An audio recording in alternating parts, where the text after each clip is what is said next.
مساء الخير. بص انا هقول لكم تجربتي النهارده في الاير فراير. دي 8 لتر، نوعها تاتش، بس الكتابه راحت هنا من الغسيل وكده. آه، بصوا اهي. تمام، بندوس هنا، دي البرامج بتاعتها. هنا ده برنامج البطاطس، بيتزا، كيك، خضار. دي خاصية فك التجميد، مش عارفة بصراحة موجودة في اي اير فراير تاني ولا لأ. ده خبز، سمك، لحمة، فراخ. دي فراخ كاملة او وراك او كده، دي للدبابيس بس. هنا ده بتاع درجة الحرارة اهو، تعلي او توطي.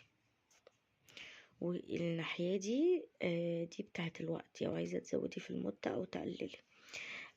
بصوا انا مثلا عايزة اختار برنامج البطاطس اهو، بدوس كده تمام، واقوم دايسة تشغيل. هو البرنامج على ايه؟ 20 دقيقة، درجة الحرارة 200. افرض مثلا انا دوست غلط ومش عايزة برنامج البطاطس، يبقى هدوس على زرار الباور دوسة طويلة شوية يقوم فاصل، اختار بقى ايه البرنامج اللي انا عايزاه. تمام. بصوا انا جربت فيه البطاطس وهوريها لكم. تمام. وجربت فيه البتنجان، بس البتنجان انا عملته على برنامج البطاطس، فطلع مقرمش شوية، فتقريبا يعني انا هجربه مرة تاني برضو هوريكم. فتقريبا ان هو كان محتاج ان هو يعني ما عملوش على برنامج البطاطس، يا اما عملته على برنامج البطاطس ما خلوهوش لمدة 20 دقيقة، اخليه مثلا لمدة 15. تمام. وبصوا عشان اكون صريحة معاكم الامانة، البطاطس عشان تتعمل فيه بنديها بخة زيت، وبنيجي في نص المدة، يعني هي 20 دقيقة، بنيجي اول ما بتبقى 10 دقايق بنفتح الباب ونقوم مدينها تقليبة، علشان اللي فوق بيكون خد وش واللي تحت لأ، وبنقوم مدخلينها تاخد ايه، تكمل بقية التسوية وكده. وهوريكم انا جربت فيها ايه تاني. انا بس قلت اشرح لكم ازاي مثلا البرامج بتاعتها ايه واستخدمها ازاي كده.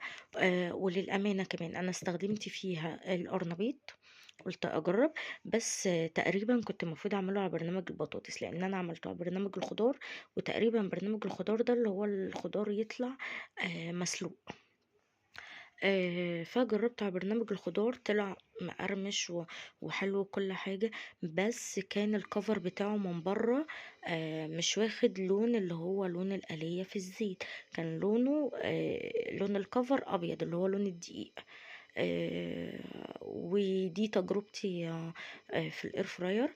ومن ناحية هي عملية ولا لأ، هي يا جماعة عملية جدا. تمام. بصوا دي تاتش الماركة بتاعتها، هي عملية جدا وسريعة وحلوة، ومطلعة البطاطس مقرمشة، وهتنجز معاكي في الاكل. وهوريكم الفراخ اما جربتها فيها. تمام. ما عملتش بيتزا الصراحه ولا حاجه، بس انا يعني هحط لكم صور او فيديو الكام حاجه اللي انا استخدمتها فيها، وبرضه هبقى اعمل لكم فيديو تاني اما اكمل بقيه الحاجات. هي ليها مميزات وليها عيوب. من مميزاتها انها بتطلع الحاجه مقرمشه وبتنجز معاكي في الوقت وسريعه وكل حاجه. عيوبها بقى يا جماعه، بصوا يعني بصوا انا حطاها ازاي. انا حطاها كده اهي على الرخامه. تمام. وفوقيها هنا المطبخ ده. نصيحة مني ليكم، يعني تحطوها ما يبقاش فوقيها حاجة. تمام. ويكون وراها برضو فوضي، ليه؟ لان هي بتسخن فبتطلع زي مية كده، زي بخار بيعمل ميه. يعني انا مثلا لما ببقى مشغلاها وبحط ايدي هنا كده واقوم منزله، ابص الاقيها عامله ميه زي ما اكون انا كبه ميه. فيفضل انها يعني ما يكونش فيها حاجه افضل، وفي نفس الوقت كمان ما يكونش وراها حاجه. تمام. وهحط لكم بقى بعد الفيديو ده الصور للحاجات اللي انا استخدمتها فيها. ويا جماعه يعني انا من موقع هذا بقول لكم، اللي ما جابش اير فراير يجيبها، انها عمليه جدا جدا جدا. وبصراحه بالبلدي كده، عندكم زيت ما عندكوش زيت هتاكلوا.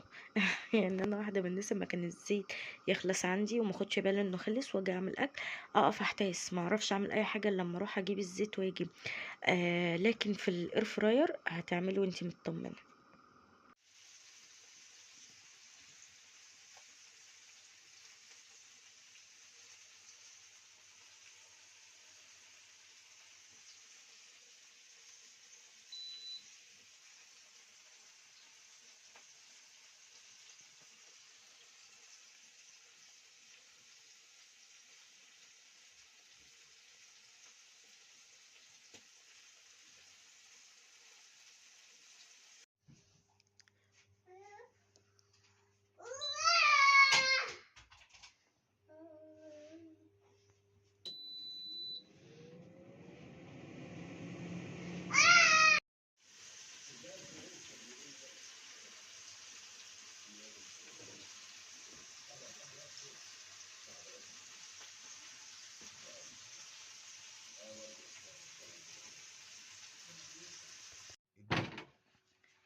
بصوا، ده البتنجان هجربه لسه لتاني مرة.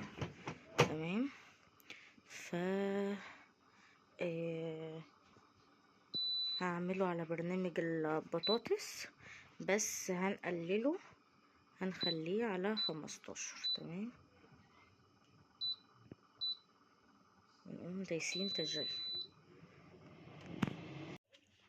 بصوا يا جماعة، ده البتنجان اهو.